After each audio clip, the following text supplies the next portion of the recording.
Labą dieną. Šiandien rugsėjo 5 diena. Pradedam viešinimą objekto vienbučio gyvenamojo namo Pagubės sodų 14 gatvė 1 Vilnius rekonstravimo projektą. Tai matome, yra prisijungusi statytojo atstovė J.D. Galit pasisveikinti. Labą dieną. Taip pat su mumis dalyvauna sekretorė. Labą dieną. Ir aš pranešėja, projektuotoja.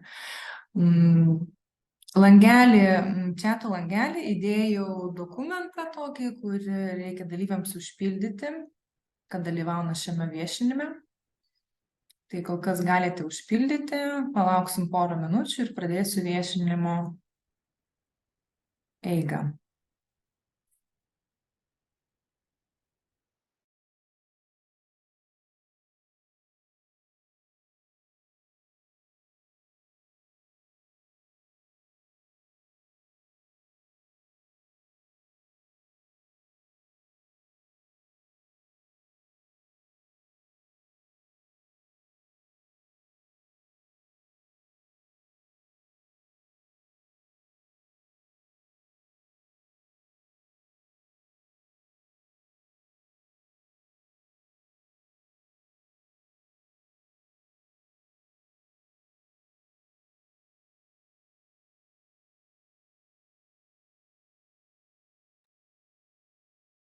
Kol kas iki viešinimo datos nesulaukėme jokių laiškų, jokių vizitų dėl projekto.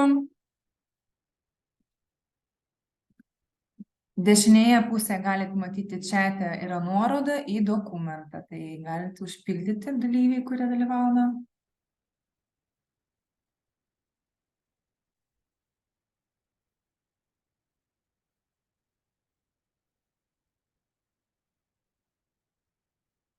Tuoj aš sekundę, dar palauksim.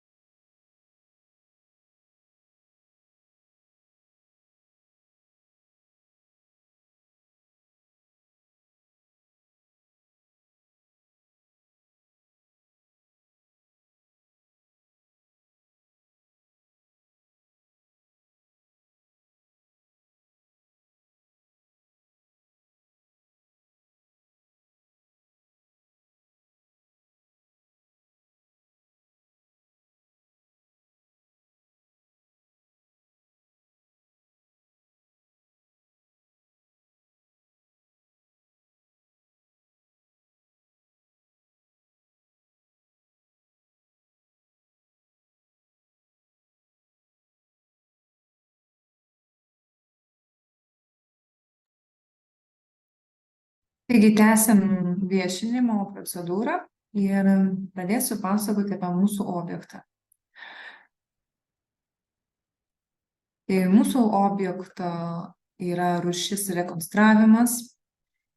Statybos vieta, kaip ir minėjau, Pagubės sodų 14 gatvė 1. Tai yra neypatingas statinys. Rekonstravimo tikslas yra išplėsti tiek pirmojo, tiek antrojo aukšto patalpas, nes pagal pageidavimus jų neužtenka ir išsiplečia.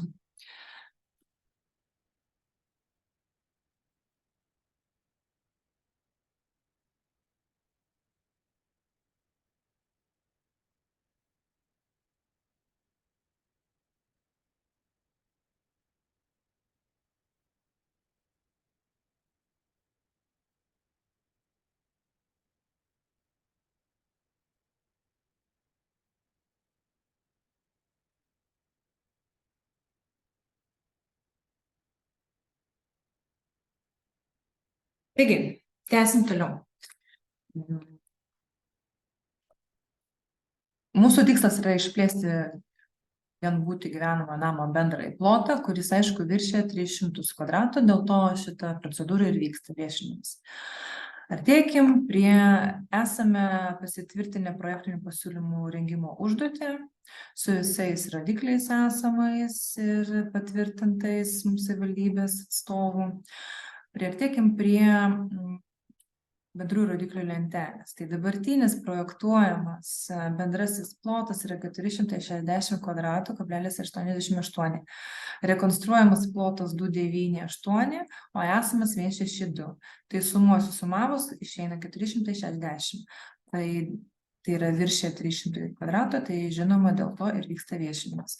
Aukštų skaičius yra 2 aukštai, tai yra vienbutis gyvenamasis namas, kadangi dar kartą paminėsiu, pagal pageidavimus klientų išsiplėtė poreikis daugiau turėti patalpų ir didesnį namą turėti. Tai inžineriniai tinklai nekeičiami, jie naudojami esami tinklai, esamos nuotekos valyklos ir tūris pasikeitė tik tiek, kad 1767. Taip, aikštelės plotas toks, koks buvo, aikštelė kieta danga nekeičiama, jinai išlieka tokia pati, naudojame esamas įvažiavimas vienas. Tai galime pamatyti šitam plane. Čia yra situacija, rodau situaciją iš bendrojo miesto plano, kad tai yra gyvenamoji paskirtis. Dabar priartėkim prie sklypo plano nagrinėjimo.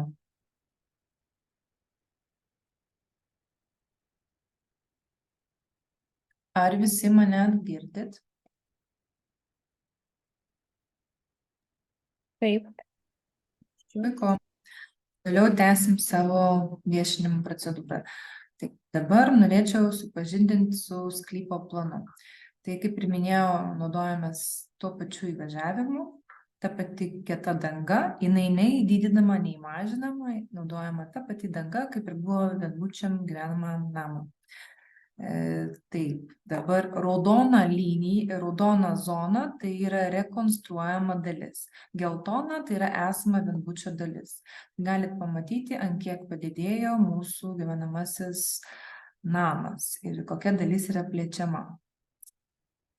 Aišku, stengiamasi architektūriniuose brėžiniuose sutapatinti tą pačią architektūrą, kur prieš tai buvo, ir padaryti ją vienodą, harmoningą, neiššokantį. Taip, tai aptarsim architektūriniuose brėžiniuose. Kol kas dabar su sklypo planu. Taigi, išlaikomi visi normatyviniai atstumai. Taip, nulinė altitudė 148,60, cokolis 30. Įvažiavimas yra iš šiaurinės pusės, terasa yra numatyta esamam name, esamoj daly, todėl jinai yra pietinėje, rytų pietų pusėje, nuo jos neformuojama, nauja formuojama tik tais ta vakarinė, šiaurinė dalis, joje ten nenumatomų terasų. Taip, priartėkim prie plano. Taigi, pirmojo aukšto plotas yra 267 kvadratai 21. Pirmame aukšte padidėja projektuojami 2 garažai, projektuojamos poilsio kambarys, pirtis, priešpirtis, WC. Tai galite pamatyti raudonoje zonoje. Tai yra rekonstruojama dalis. O štai šita dalis yra esama dalis. Esama dalis tai yra svetainė, virtuvė, sandėliukas, įėjimas ir tiesiog priklijuojama tos visos patalpos pirmame aukšte. Taip pat yra sandėliukas, kuris pažymėtas 1.06 patalpa, jis jau yra buvęs toj dalyje, pirmoje dalyje, esamo dalyje. Jis nerekonstruojamas, jis yra esamos dalyje. Taip, priartėkim tada užkylam laiptais į antrąjį aukštą ir čia taip pat galime pamatyti raudoną zoną, tai yra rekonstruojama, pridedama dalis prie esamo gyvenamo namo. Esama yra kairėje pusėje, tai pažymėta, o raudona apibrėžta zona tai yra rekonstruojama dalis. Taigi, pakilkime į antrą aukštą ir išsiaiškinkime, kokios patalpos yra padidinamos ir kokios atsiranda naujos patalpos. Tai yra 1 vaiko kambarys, 2 vaiko kambarys, 3 vaiko kambarys, vonios kambarys, tada praeiname per drabužinę, tada dar 1 vonios kambarys, darbo kambarys, tada dar vieno vaiko kambarys, tėvų kambarys, toliau praeiname dar vieno vaiko kambarys, kadangi gausi šeimyna, nu, tai dėl to yra aišku, kad reikia patalpų daugiau. Taip, dabar yra poilsio salytė, lounge'as toksai minkštųjų baldų. Tada dar sik praeiname ir čia jau irgi yra biblioteka, skaitykla, irgi tokia poilsio patalpa. Ir štai viskas. Įėjimas yra į balkoną, čia yra balkonas, o šiauriniai pusėje matome irgi. Tai yra naujoji rekonstruojama dalis. Antrojo aukšto patalpų eksplikacija, tai čia lentelė su visais plotais. Antrojo aukšto plotas 193,67 kvadratai. Sumuoju sudėjus ir išeina 460. Tai kaip ir mūsų bendrųjų rodiklių lentelėje. Priartėkim prie stogo. Stogas yra šlaitinis, dvišlaitinis, vyrauja nuolydžiai nuo 10 iki 19. Prie kiekvieno stogo kraštinės įrengiama latakai ir lietaus nuvedimas, tam, kad nuo kietųjų dangų irgi gražiai lietus sueitų į gruntą. Taip, tada priartėkim prie pačio fasado. Fasada, čia yra esama dalis, dešiniai, kairiai pusė yra esama dalis, dešiniai raudonai apibrėžta, naujai rekonstruojama dalis pridedama. Tai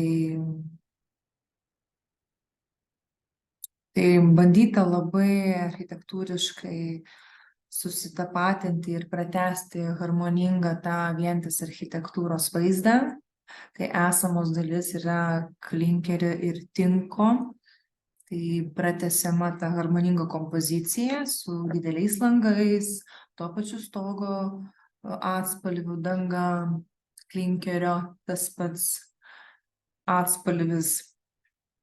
Toliau žiūrime. Čia yra fasadas 10. Raudonai apibrėžiu visą laiką tą naujai formuojama, rekonstruojama dalis. Jinai pakankamai didelė, tačiau ne susitapatina su ta pačia viršutinė altitudė, kaip ir esamos gyvenamo namo dalies altitudė, kaip matote. Suvažiuoja į tą pačią altitudę, nei aukščiau, nei žemiau. Toliau mes turime dar kitą fasadą.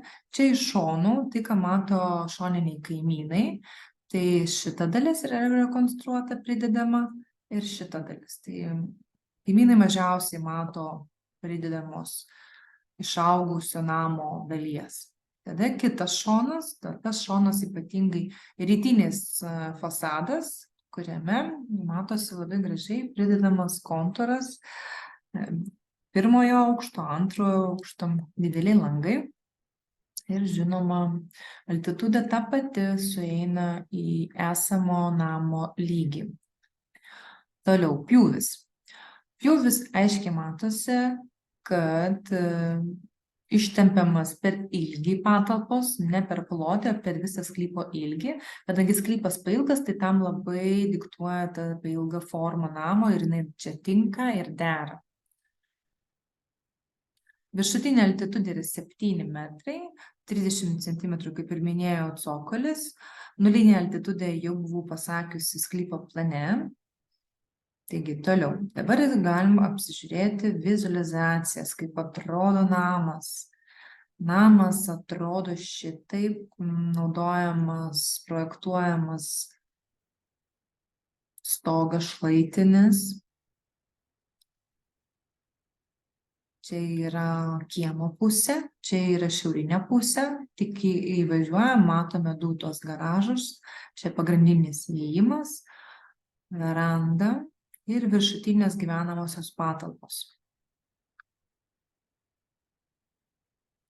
Toliau galite pamatyti šoninius vizualizacijas, kur matosi pavėsinė, kur matosi lounge zona irgi čia iš šonų. Taip. Dar norėjau pabrėžti, kad reljefas nekeičiamas. Grįžime prie sklypo dalies. Reljefas yra šiame projekte nekeičiamas. Vadovaujamės tuo pačiu lygiu. Altitudė nulinė, altitudė 1, 4, 8, 60. Tai reiškia apatinė cokolio dalis bus 1, 4, 8, 30. 30. Tai tikrai nežymiai viskas keičiasi, tik tais patalpos padidėja, išsitempia visas namas per visą ilgį, kaip matote, bet sklypas tam visiškai leidžia ir tinka, tai todėl mes labai nematome kažkokių architektūrinių nukrypimų. Viskas daryta atsižvelgiant į trečiųjų šalių asmenis, nepažeidžiant jų teisės. Tai štai. Gal turite klausimų? Ne, neturiu. Mes kol kas neturim jokių prisijungusių. Palaukit, žiūrėsiu, gal nori kažkas prisijungti. Ne, dėja neturim kol kas nei jokių prisijungusių žmonių. Jeigu jūs neturit klausimų, tai mes galim palaukti, gal per šitą valandą kažkas prisijungs. Jeigu neprisijungs, tai mes po kažkiek laiko užbaigsime šitą viešinimą. Šitą viešinimo visą informaciją žmonės galėjo susipažinti atvykę pas mus į ofisą arba parašę man eugenija@globalus.lt į paštą, susiderinę susitikimo laiką, vietą arba vilnius.lt nuorodoje susipažinę su šitą informaciją. Tačiau jokių interesantų nebuvo.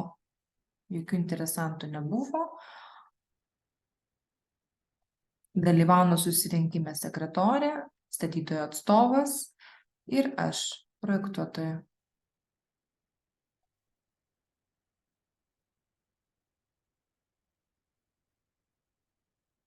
Galim dar sykį pasižiūrėti bendrųjų rodiklių lentelę, kuri gana svarbi. Matyti visi svarbiausi rodikliai. Intensyvumas, tankumas, želdinių plotas. Želdinių plotas daugiau negu 50%, tai čia yra labai gerai. Santykis tarp viso sklypo ir želdinių ir kietųjų dangų. Gyvenamojo namo rekonstrukcijos šito projekto aukštis bendrasis 7,30 m.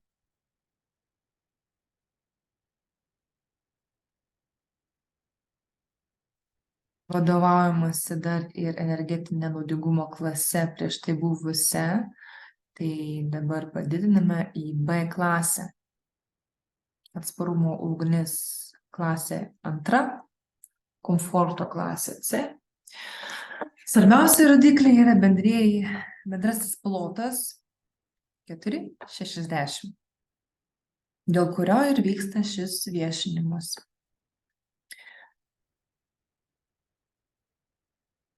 Dar kartą pasižiūrėkime situaciją genplano, sklypo plano. Matote, kad mėlyna linija yra užstatymo linija, raudona linija yra sklypo riba. Niekur nepažeidžiame trečiųjų asmenų, niekur neišlendame.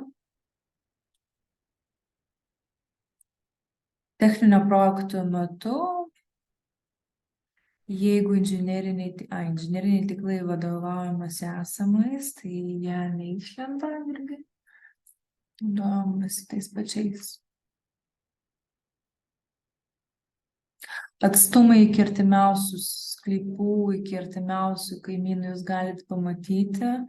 Atstumai iš vakarinės pusės daugiau negu 22 metrai. Iš pietinės pusės daugiau negu 13 metrų. iš rytinės pusės, kur yra keliukas, tai nuo namo yra apie 8, 9, 10 metrų, kaip matote. Čia kaimynų nėra, čia yra keliukas. Bus gautas savivaldybės. Nebus gautas dėl to, kad mes naudojamės esam. Tai mes nieko naujo neprojektuojam, jokio naujo įvažiavimo mes šito projektų neprojektuojam, jokios naujos nuovažos, įvažos neprojektuojam.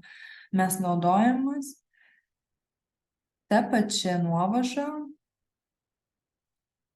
vienbučio gyvenamojo namo esamos dalies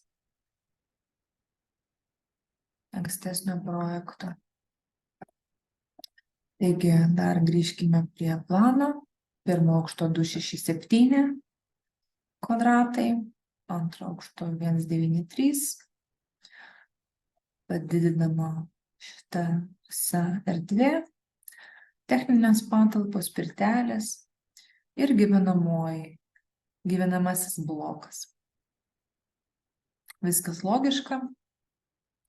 Ir paprastai pratepamas stogas, tasa tarsi sudaroma viso namo tasa, architektūrinė, kompozicinė tasa, su tom pačiom medžiagomis ir atspalviais. Nieko išsiskiriančio ir chaotiško nekuriama.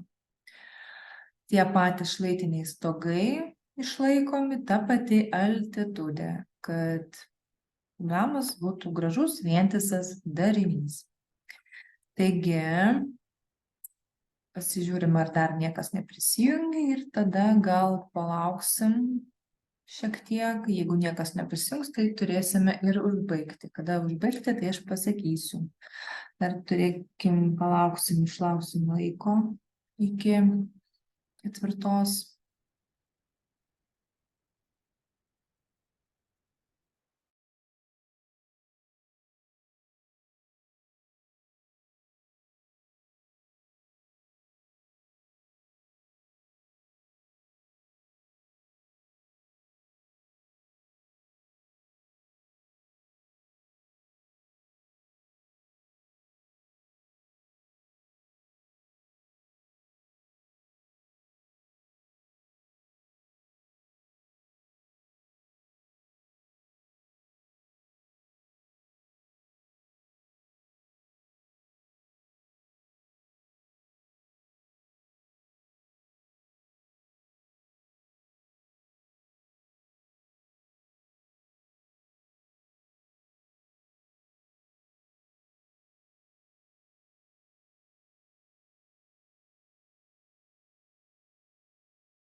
Taigi, prie viešinimo nebuvo neprisijungusio nei vieno suinteresuoto asmens. Šiame viešinime dalyvavo projektuotoja, tai aš, UAB Globalus projektavimas ir statytojų atstovas J.D ir mūsų sekretorė. Užbaigėme šio gražaus rugsėjo 5 dienos vakarą šiuo viešinimu. Viso gero. Viso gero.